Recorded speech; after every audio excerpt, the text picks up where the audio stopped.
ज्ञान गंगा विद्यालय हिंदी माध्यम कक्षा 12 विषय एसपी में हमारा पाठ चल रहा था अंतर विभागीय और कर्मचारी विषयक पत्र व्यवहार। तो उसका हम लोग एक भाग पढ़ चुके थे, जिसमें हमारा मेमो पत्र वगैरह और भर्ती के लिए जो पत्र लिखते हैं वो सब के बारे में हम लोगों ने पढ़ा था। आगे हम लोग पढ़ेंगे नियुक्ति का अर्थ क्या होता है। भर्ती के विज्ञापन के संदर्भ में योग्यता वाले उम्मीदवारों की प्राप्ति के पश्चात योग्यता वाले उम्मीदवारों का चयन किया जाता है। विविध संस्थाओं, पीढ़ियों या इकाइयों में चयन की प्रक्रिया अलग अलग होती है। चयन का आधार संस्था के आकार, कार्यक्षेत्र एवं कर्मचारी के प्रकार पर आधारित है। कर्मचारियों की नौकरी हेतु चयन करने के पश्चात उन्हें जिस कार्य हेतु चयन किया गया हो उसके अनुसार उस पद पर उसकी नियुक्ति की जाती है। इस प्रक्रिया में सफल हुए उम्मीदवारों को नियुक्ति पत्र दिया जाता है। यानी कि योग्य व्यक्ति के लिए उनके अनुसार जैसी उनकी योग्यता है उसके अनुसार उनके पद का चयन किया जाता है और फिर इस चयन के आधार पर संस्था का आकार, कार्यक्षेत्र और कर्मचारियों के प्रकार भी उसी पर आधारित होते हैं। कर्मचारियों का जो नौकरी है उसके चयन के पश्चात उन्हें जो भी कार्य दिया जाता है तो कार्य के अनुसार उनके पद और उनकी नियुक्ति की जाती है। जो भी सफल होता है उसी व्यक्ति को नियुक्ति पत्र दिया जाता है। नियुक्ति पत्र में समाविष्ट बातें, यानी नियुक्ति पत्र में कौन कौन सी बातें होनी चाहिए उसके विषय में। नियुक्ति पत्र में सामान्य रूप से निम्नलिखित बातों का समावेश किया जाता है, जिसमें पहला है नियुक्ति पत्र का प्रारंभ अभिनंदन देने वाले शब्दों से होता है कि आप चुन लिए गए हैं, इस तरीके से बधाई हो, अभिनंदन वाले शब्दों से होता है। नियुक्ति किस पद पर की गई है उसका उल्लेख किया जाता है। नियुक्ति आजमाइश स्थायी या अस्थायी स्तर पर की गई है उसकी जानकारी दी जाती है। यदि नियुक्ति आजमाइश स्तर पर हो तो आजमाइश समय अंतराल बताया जाता है, यानी आपको कितने दिन के ट्रेलर पर रखा जा रहा है, कितने दिन आपका यहाँ पे देखा जाएगा कार्य, फिर उसके बाद आपको नियुक्ति होगी, उस तरीके का समय बताया जाता है। नियुक्ति पत्र में मिलने पात्र वेतन, भत्ता और वेतन वृद्धि की सूचना दी जाती है। उम्मीदवारों को स्वीकृति पत्र भेजने को कहा जाता है अथवा नौकरी पर कितने दिन बाद उपस्थित हैं उसकी जानकारी दी जाती है। नियुक्ति के पत्र के अंत में शुभकामनाएं दी जाती हैं। ये हमारे नियुक्ति पत्र के अंतर्गत जो भी मुख्य बातें होनी चाहिए वो थी। अब यहाँ पे हम लोग नियुक्ति पत्र संबंधी कुछ पत्र के नमूने देखेंगे।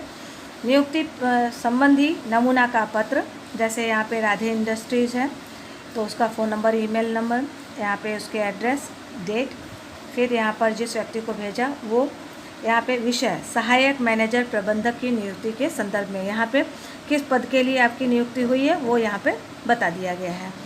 फिर यहाँ पे सुयज्ञश्री हमें बताते हुए आनंद होता है कि 28 फरवरी 2017 के दिन हमारी कंपनी के द्वारा सहायक मैनेजर की भर्ती हेतु ली गई लिखित परीक्षा एवं तत्पश्चात साक्षात्कार में आप सफल हुए। आपको इस पद हेतु नियुक्त किया जाता है, आपको अभिनंदन।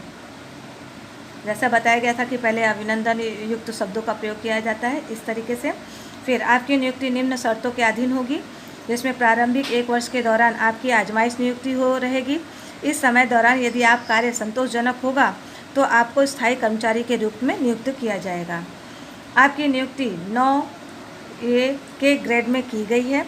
तदुपरांत नियमानुसार मिलने योग्य भत्ते, आजमाइशी समय अंतराल पूर्ण होने पर छुट्टियों के लिए आप अधिकार पात्र होंगे। तारीख 30 मार्च 2017 के दिन दोपहर 12 बजे तक आपको स्वीकार पत्र के साथ हमारे अधीक्षक के समक्ष उपस्थित होना रहेगा। शुभकामनाएं, आपका विश्वासु, ऐसा करके यहाँ पे अपना एड्रेस देना है। विद्यार्थी मित्रों, अब हमारा अगला है नियुक्ति हो गई तो अब उसके बाद पदोन्नति का अर्थ क्या है। पद में उन्नति यानी प्रमोशन जिससे हम लोग कहते हैं। मानव संसाधन का योग्य जतन हो यह किसी भी संस्था की प्राथमिक शर्त है। संस्था पीढ़ी में कार्यरत कर्मचारियों को प्रगति करने का प्रोत्साहन मिले, इसलिए संस्था पीढ़ी द्वारा निश्चित ढांचे का गठन होता है। उस ढांचे में एक अवस्था कर्मचारियों को दी जाने वाली पदोन्नति है। पदोन्नति अर्थात बढ़ती। सामान्य रूप से पदोन्नति के कारण कर्मचारियों को उसके वर्तमान पद से ऊपर के पद पर ले जाना होता है। पदोन्नति के कारण कर्मचारियों को आर्थिक लाभ और प्रतिष्ठित दर्जा प्राप्त होता है। यानी कि जो जिस पद पर व्यक्ति काम कर रहा था या कर्मचारी जो है वो काम कर रहा था, उसके वर्तमान पद से उसकी आगे के पद पर, ऊपर के पद पर ले जाना पदोन्नति कहलाता है। अब पदोन्नति के कारण क्या है, उसमें कर्मचारियों को नौकरी में निश्चित वर्ष पूरा करने पर पदोन्नति दी जाती है। कर्मचारी जब अधिक शैक्षणिक या टेक्निकल योग्यता प्राप्त करे तब पदोन्नति की जाती है। कर्मचारी ने किसी विशिष्ट प्रकार की सिद्धि प्राप्त की हो तब पदोन्नति की जाती है। कर्मचारी के किसी विशिष्ट कौशल को ध्यान में रखकर पदोन्नति दी जाती है। संस्था की आवश्यकता को लक्ष्य में रखकर पदोन्नति दी जाती है। यानी ये सब पदोन्नति के कारण हैं। अब पदोन्नति संबंधी कुछ पत्र होते हैं, उसके पत्र के हम कुछ नमूने यहाँ पर देखेंगे, जिसमें मेहता ब्रदर्स है। यहाँ पे आपने देखा ये सब कुछ तो जैसे नॉर्मली सब में होता है वैसा रहेगा। विषय पदोन्नति की जानकारी देने हेतु पत्र। इसमें यहाँ पे आप बताएं कि हमें बताते हुए अति आनंद होता है कि आपको वर्तमान पद से पदोन्नति देकर अकाउंट्स विभाग में अधीक्षक पद पर नियुक्त किया गया जाता है। कंपनी की नीति अनुसार जिस कर्मचारी ने अपने कार्यकाल के प्रथम 5 वर्ष में कंपनी द्वारा निश्चित अतिरिक्त शैक्षणिक योग्यता या टेक्निकल योग्यता प्राप्त की हो, उस कर्मचारी का योग्य सम्मान किया जाए।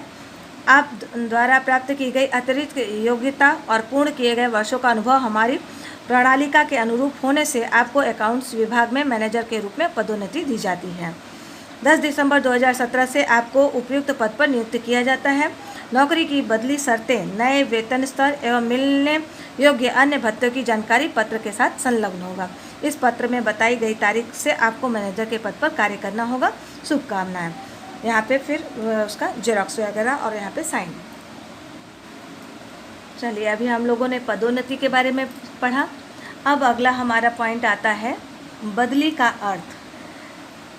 कर्मचारी संचालक का कार्य कर्मचारियों की प्राप्ति, उनकी क्षमता अनुसार कार्य सौंपने, उन्हें प्रशिक्षित करना एवं टिकाए रखना होता है। कभी कभी कर्मचारी का उसके दायित्व, कर्तव्यपद या पारिश्रमिक एवं आवश्यक कौशल में किसी महत्वपूर्ण परिवर्तन बिना स्थानांतरण करना अर्थात बदली होता है। बदली एक शाखा एवं अन्य शाखा में, एक विभाग से दूसरे विभाग में हो सकता है। बदली हेतु कुछ समय पहले ही बताया जाता है, परंतु कुछ आवश्यक सेवाओं में तुरंत अमल में आए इस प्रकार से बदली की जाती है, जिसे हम लोग ट्रांसफ़र करना कहते हैं। एक संस्था से दूसरे संस्था में, या एक शाखा उसकी कई जगह ब्रांचेस चल रही है तो इस ब्रांच से निकाल करके दूसरे ब्रांच में डाला जाता है। तो ये कभी कभी ऐसा होता है कि कुछ समय पहले आपको सूचना दे दी जाती है कि आपका ट्रांसफ़र हो गया है, उस जगह पे आपको इतने तारीख से जाना है। और कभी कभी समय के अनुसार ऐसा होता है कि तुरंत आपको इस प्रकार की बदली की सूचना मिलती है। अब बदली के उद्देश्य क्या होते हैं?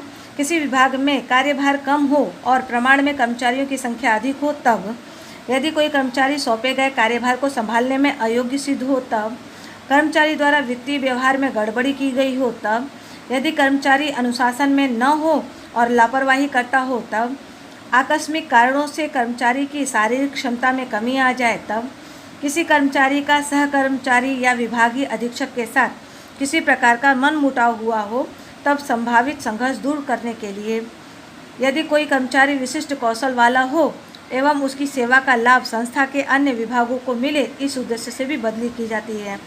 संस्था का प्रत्येक कर्मचारी प्रत्येक विभाग की कार्यप्रणाली से अवगत रहे, इसलिए भी बदली किया जाता है। अब बदली संबंधी कुछ नमूना पत्र है यहाँ पर, जिसको हम लोग एक बार देख लेते हैं। सावर फाइनेंस लिमिटेड, इस तरीके से, बाकी का तो सारे वही रहेंगे। विषय यहाँ पर क्या लिखना है? वित्तीय विभाग में बदली करने के संदर्भ में। तो यहाँ पर है, उपयुक्त विषय के अनुसंधान में बताना है कि आपको वर्तमान जगह सीनियर क्लार्क प्रशासनिक विभाग में से 10 मई 2017 से अमल हो, उस प्रकार से सीनियर क्लार्क वित्तीय विभाग में बदली की जाती है, जिसे संज्ञान में लिया जाए। संस्था के कर्मचारी विषयक नीति नियमों के अनुरूप जब वर्ग 3 का कोई भी कर्मचारी अपनी नौकरी के 3 साल पूरे करे तब उसे अन्य विभाग में उसी पद के साथ बदली की जाती है, जिसके संस्था का प्रत्येक कर्मचारी संस्था के प्रत्येक विभाग के कार्य से परिचित रहे एवं अपनी कुशलता का उपयोग संस्था के सर्वांगीण विकास हेतु कर सके। वेतन स्तर एवं नौकरी की अन्य शर्तों में किसी भी प्रकार का परिवर्तन नहीं होगा, जिसे संज्ञान में लिया जाए। यानी बदली किया गया है, आपको इस संस्था से दूसरे संस्था भेजा गया, लेकिन आपके वेतन में किसी प्रकार का परिवर्तन नहीं होगा, इस तरीके का भी सूचना दे करके वो अपना बदली का पत्र भेजा जाता है। अब हमारा अगला पॉइंट है अपकर्ष का अर्थ। संस्था के कर्मचारियों की कार्यपद्धति, व्यवहार और उनके आचरण पर नज़र रखना भी एक महत्वपूर्ण पहलू है। जब कोई कर्मचारी अपने पद के अनुरूप योग्य कार्य न करे तब उसे वर्तमान पद से नीचे के पद पर रखा जाएगा, तो उस परिवर्तन को अपकर्ष कहते हैं। यानी पहले तो पदोन्नति था कि उसके पद से ऊपर की ओर वृद्धि करना, आगे ऊपर के पद पे उसको ले जाना, और अपकर्ष में क्या है कि उसको नीचे करना, जिसे डिमोशन कहते हैं। अपकर्ष होने पर कर्मचारी का वेतन स्तर, भत्ता, प्रतिष्ठा व दायित्व में कटौती हो जाती है। अपकर्ष की परिस्थितियां क्या होती हैं? निम्नलिखित कुछ प्रदर्शित परिस्थितियों में अपकर्ष के निर्णय लिए जाते हैं। पहला है, कर्मचारी को बार बार टोकने पर भी वह अपने कर्तव्य को निभाने में बेदरकारी रखता हो। कर्मचारी की कार्यक्षमता में सतत कमी होती जा रही हो। कर्मचारी द्वारा किसी भी प्रकार की गंभीर गड़बड़ी की गई हो। यदि कर्मचारी बार बार अनुशासन भंग का आचरण करता हो तो उसको पद से नीचे के स्तर पर कर दिया जाता है। अपकर्ष संबंधी पत्र व्यवहार के लिए किन परिस्थितियों में अपकर्ष का कदम उठाना चाहिए, उसकी स्पष्टता होनी आवश्यक है। अनुशासनहीनता, गड़बड़ी करना या नियमों का तिरस्कार के संबंध में प्रारंभ किए गए जांच पश्चात अंतिम निर्णय लिया जाएगा, ऐसा अपकर्ष संबंधी पत्र व्यवहार में होना चाहिए। पत्र में उनके परिवर्तित वेतन स्तर का भाड़ा, भत्ता एवं सुविधाओं का स्पष्ट उल्लेख करना चाहिए। अपकर्ष संबंधी पत्र अप्रिय कदम होने पर भी आवश्यक होने से उठाना पड़ता है। अब हमें अपकर्ष संबंधी कुछ नमूनों के पत्र हम देखेंगे। तो उसमें है नीचे के वेतन स्तर में रखने के संदर्भ में, यहाँ पे विषय में क्या लिखेंगे तो वो तो क्लियर हो गया। फिर यहाँ पर तारीख 11 मई 2017 से आपको तुरंत प्रभाव में से सीनियर अकाउंटेंट के पद से कर्तव्य मुक्त करके जूनियर अकाउंटेंट का पदभार सौंपा जाता है। इस सूचना का पालन तुरंत होना चाहिए। पिछले कुछ समय से आपने सीनियर अकाउंटेंट के पद की गरिमा को हानि पहुंचाई है, ऐसी प्रवृत्तियों के साथ सम्मिलित है। यह बात संस्था के उच्च अधिकारियों के ध्यान में आई थी। इस संबंध में प्राथमिक सबूत भी मिले हैं, जिसके संदर्भ में 8 अप्रैल 2017 के पत्र द्वारा आपका ध्यान केंद्रित कराया गया था, लेकिन आपकी ओर से किसी भी प्रकार की स्पष्टता नहीं की गई। इस बात को अनुशासनहीनता मानकर संस्था ने प्रशासनिक विभाग ने दंडात्मक कदम के रूप में निम्न पद पर वेतन स्तर पर रखने का निर्णय किया गया है, जिससे आपको विदित किया गया है। इस पत्र द्वारा आपको सुधरने का एक मौका देने का प्रयास किया गया है। फिर भी आपके कार्य व व्यवहार में यदि सकारात्मक परिवर्तन नहीं दिखाई पड़ा तो कंपनी आपको नौकरी की जिम्मेदारी से मुक्त करने की अबाधित सत्ता रखती है, जिसे आप जानते ही होंगे। इस विषय से संबंधित यदि आपको किसी भी प्रकार का स्पष्टीकरण करना हो तो कंपनी के कर्मचारी विभाग के प्रबंधक के समक्ष 3 दिन में कर सकते हैं। बाकी का आपका विश्वास करके देना है। विद्यार्थी मित्रों, अभी हमने पदोन्नति से लेकर के अपकर्ष तक का हमने पढ़ा। अब नौकरी की समाप्ति किस प्रकार से हो जाती है किसी कर्मचारी का, उसके बारे में पढ़ेंगे। सामान्य रूप से नौकरी करने वाले कर्मचारी और नौकरी देने वाले वर्ग नौकरी समाप्ति के संबंध की शर्तों में के जानकार होते हैं। नौकरी में से दूर करना या निकालना या नौकरी छोड़ देना का एक ही परिणाम होता है, फिर भी दोनों के बीच की प्रक्रिया और कारणों में अंतर होता है। निकाल दिया जाए या नौकरी छोड़ा जाए, दोनों प्रकार से नौकरी की समाप्ति होती है। तो नौकरी में से कर्मचारी को निकाल देने के संबंध में किसी भी संस्था के लिए नौकरी के सामान्य संबंध में यह अंतिम कदम है, जिसे लेने के पहले पहलुओं का विचार करना पड़ता है। इस निर्णय को लेने में के पहले बहुत प्रकार के पत्र व्यवहार कर्मचारी तथा संस्था के बीच होते हैं, परंतु जब कर्मचारी द्वारा दी गई स्पष्टता संस्था को योग्य न लगे तब अंतिम कदम के रूप में उसे नौकरी से निकालना पड़ता है। संस्था का कोई विभाग बंद कर देना हो, किसी इकाई में यंत्रीकरण किया गया हो या करार पूरा हो जाता हो इत्यादि बातों से कर्मचारी को नौकरी से निकालने की परिस्थिति आए, तब वर्षों से सेवा देने वाले कर्मचारी का मान सम्मान सुरक्षित रहे तथा दोनों पक्षकारों के बीच मित्रता बनी रहे, इस उद्देश्य के लिए स्वैच्छिक निवृत्ति योजना यानी BRC या सौजन्यता पूर्वक अलग हो जाने की योजना के अंतर्गत कर्मचारियों को आकस्मिक सेवा की नियुक्ति पश्चात लाभ हो उसे ध्यान में रखा जाता है। तदुपरांत कर्मचारी निवृत्ति की वय मर्यादा की समाप्ति के कारण नौकरी से निकालना पड़ता है। जब कर्मचारी बार बार अनुशासनहीनता का आचरण करे, सहकर्मियों के साथ असहकारपूर्ण व्यवहार करे या धंधा के नीति विषयक गोपनीय बातें प्रतिस्पर्धी पीढ़ी को पहुंचाए, तब वह कर्मचारी को किसी भी प्रकार का निवृत्ति लाभ दिए बिना नौकरी से निकाल दिया जाता है। यानी नौकरी से निकालने का कई कारण हो सकता है। अब नौकरी से त्यागपत्र के संदर्भ में, संस्था में कार्य करने वाले कर्मचारी कई बार निजी कारणों से त्यागपत्र देकर नौकरी में से मुक्त होना पसंद करते हैं। त्यागपत्र अर्थात राजी खुशी से नौकरी में से मुक्ति करने हेतु कर्मचारी द्वारा दिया गया लिखित निवेदन। ये तो पहले था, हम लोगों ने पढ़ा कि कंपनी अगर निकाले किन किन कारणों से निकाल सकती है। अब अगर कोई कर्मचारी खुद निकलना चाहे तो वो त्यागपत्र किस तरीके से लिख करके देगा। वो जब कर्मचारी को अन्य संस्था में अधिक लाभदायक मौके मिलते हों, बीमारी या अन्य निजी कारण से नौकरी करने में असमर्थ हो या संस्था के साथ किसी भी प्रकार का मतभेद उत्पन्न हुआ हो, कर्मचारी पर कोई गलत आरोप हो या परिवार के साथ स्थलांतरण करना हो, तब कर्मचारी त्यागपत्र देकर उसे मिलने पात्र वित्तीय लाभ एवं अधिकार की प्राप्ति करके सेवा में से मुक्ति हेतु त्यागपत्र देता है।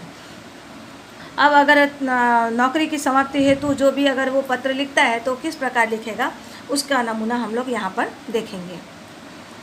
तो नौकरी की समाप्ति की जानकारी देता पत्र, यहाँ पर विषय सेवा समाप्ति विषय। श्रीमान 2 वर्ष के लिए करार के स्तर पर मंजूर की गई आपकी सेल्स एग्जीक्यूटिव के लिए नियुक्त की समय मर्यादा 30 नवंबर 2017 के दिन पूरी होती है, जिससे आप विदित हैं। आपकी नियुक्ति उत्तर गुजरात के 3 जिलों में कंपनी के उत्पादन प्रचार एवं प्रसार हेतु की गई थी। आपके द्वारा प्रस्तुत की गई त्रैमासिक रिपोर्ट से पता चलता है कि आपकी नियुक्ति में से उत्तर गुजरात में योग्य बाजार विकसित करने में सफलता मिली है। संचालकों को इस बात का संतोष व आनंद है। कार्यकाल की समाप्ति के अंतिम दिन आपकी शेष निकलती राशि एवं संतोषजनक कार्य पूर्ण करने का प्रमाण पत्र दिया जाएगा। आपके उज्जवल और प्रगतिकारक भविष्य हेतु शुभकामनाएं। ये तो नौकरी की समाप्ति के लिए जो पहला पत्र था, नौकरी की समाप्ति की जानकारी देता पत्र। अब दूसरा हमारा पत्र है अनिवार्य सेवानिवृत्ति के आदेश का पत्र, जिसमें कि यहाँ पे विषय लिखेंगे अनिवार्य सेवानिवृत्ति हेतु आदेश। उपयुक्त विषय के अनुसंधान में सूचित किया जाता है कि आप पर गंभीर वित्तीय भ्रष्टाचार के आरोप में के संदर्भ में विभागीय जांच समिति नियुक्त की गई थी। उनके द्वारा प्रस्तुत की गई रिपोर्ट अनुसार आप पर गंभीर वित्तीय भ्रष्टाचार के आरोप सिद्ध होते हैं, जिसके परिणाम स्वरूप त्वरित प्रभाव से आपको स्थायी रूप से सेवानिवृत्ति का अनिवार्य आदेश दिया जाता है, परंतु मानवता के कारण आपकी निवृत्ति के पश्चात प्राप्त लाभों को नियंत्रित नहीं किया जा रहा है, यह विदित हो। इस तरीके का आदेश दे करके अपना यहाँ पर आपका विश्वासु लिख करके काम खत्म। अब इसके साथ ही हमारा आज का ये विभागीय, अंतर विभागीय और कर्मचारी विषयक पत्र व्यवहार का पाठ समाप्त होता है।